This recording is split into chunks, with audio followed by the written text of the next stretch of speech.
Broadcasting live from the Business RadioX studios in Atlanta, Georgia, it's time for High Velocity Radio. Lee Cantor here, another episode of High Velocity Radio, and this is going to be a good one. Today on the show, we have Kay Ibanez Payne, and she's with TI Verbatim Consulting. Welcome. Thank you. Thank you for the opportunity to be here today.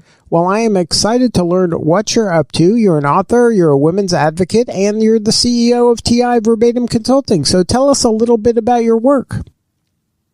So 10 years ago, I took a leap of faith working in the corporate world, decided to leave that behind and start a company.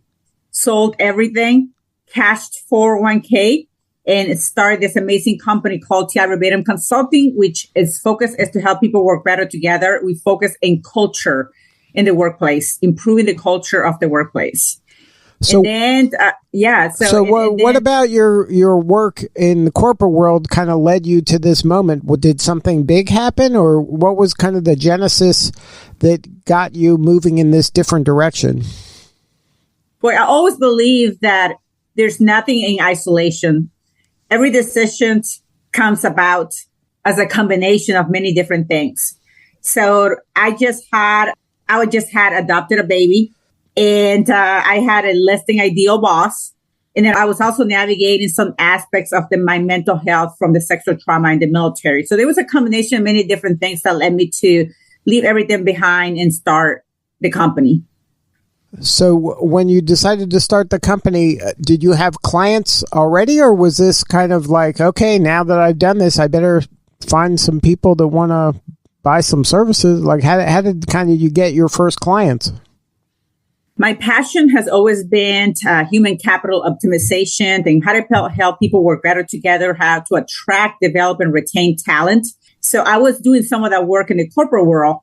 And I literally, it was a situation, kind of precarious situation where I thought about it for a moment, but I decided just to leave everything behind overnight. I didn't have any business experience whatsoever, but my father has always been an entrepreneur in Colombia, South America.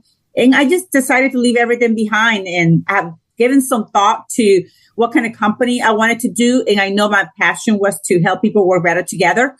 And so that was kind of like the baseline, the trampoline for me to get going.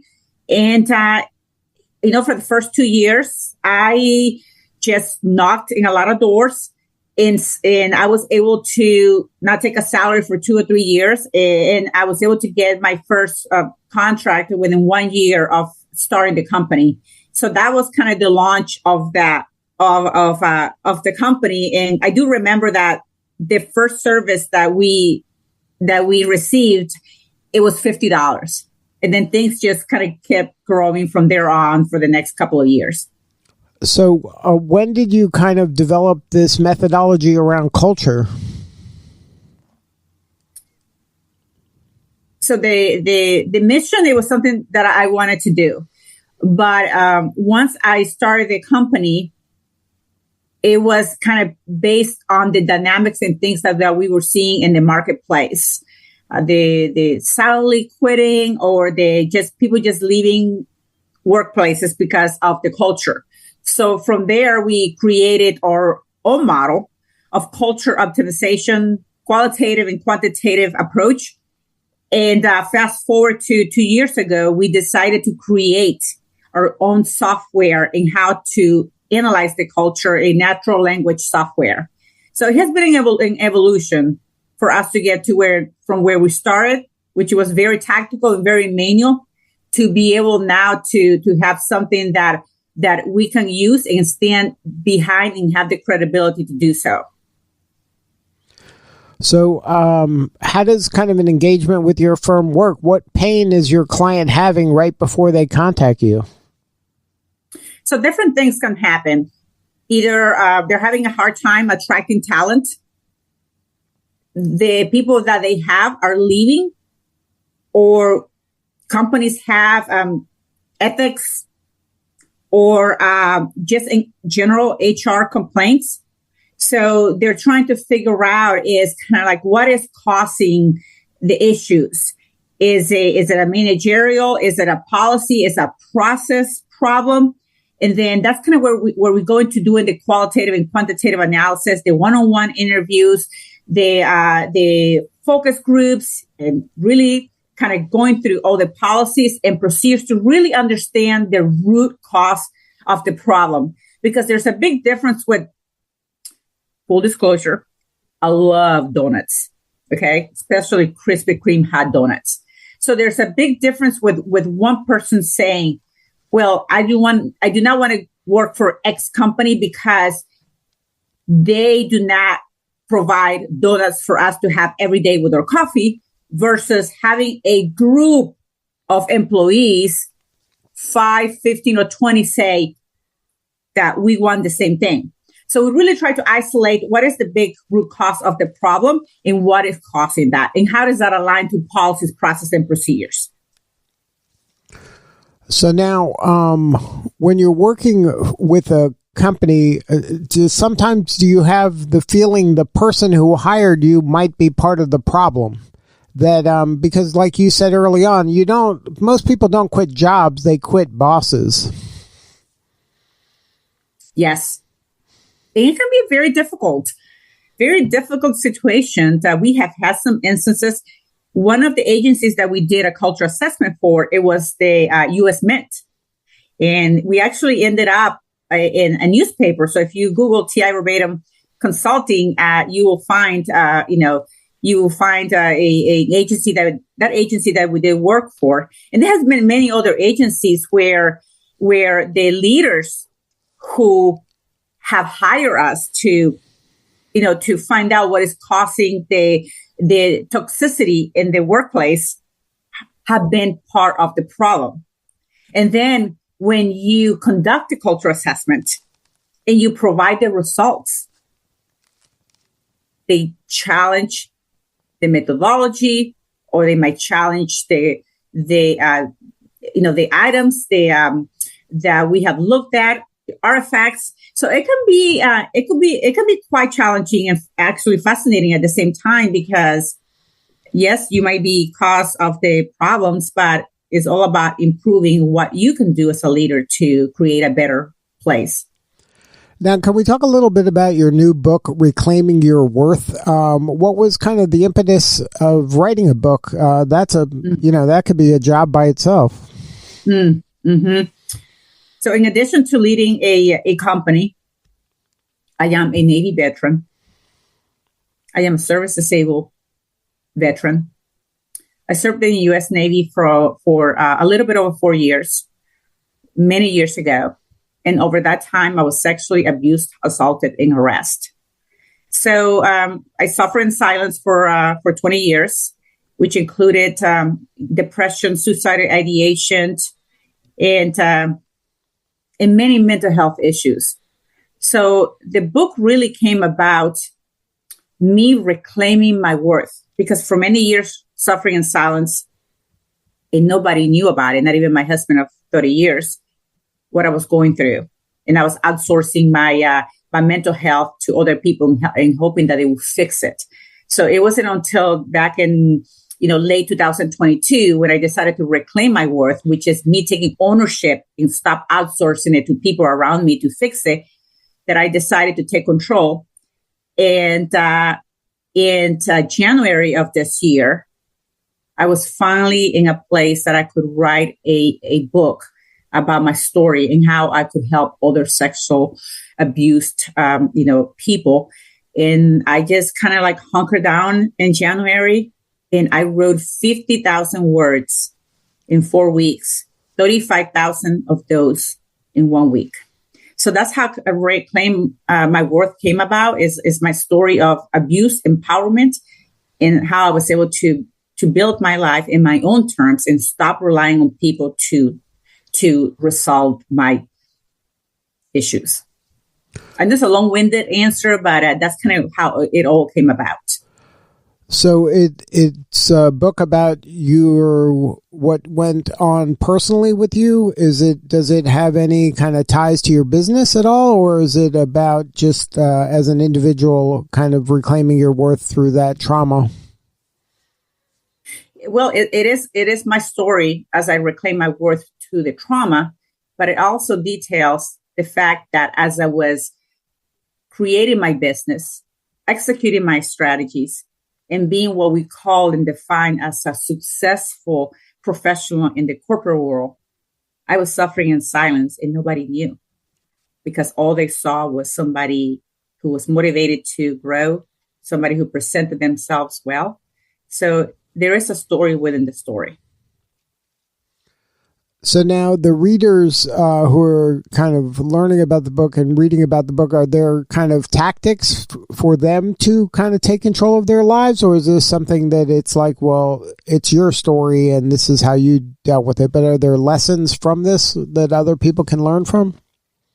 Yes. So the book has 20 chapters and it tells my story, but it also shares a lot of tips and in how you can reclaim your worth. And just really quick, so the book has been released in English, in Spanish, and I also released a children's book in December. So some of the tools that I have for the book is, stop outsourcing your worth to people. It's not the responsibility of anybody around my circle to make me happy, because that just led to disappointment and unhappiness.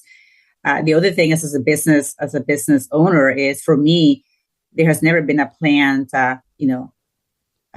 B, because I always have a strategy in how I'm going to execute plan A. And I'm so committed to it that I don't even think about plan B. Plan B means that you're not fully committed to plan A. And, there are other things is that I'm finding now, and you might be able to speak to this too, is something that my mom taught me is surrounding yourself with cheerleaders and protectors.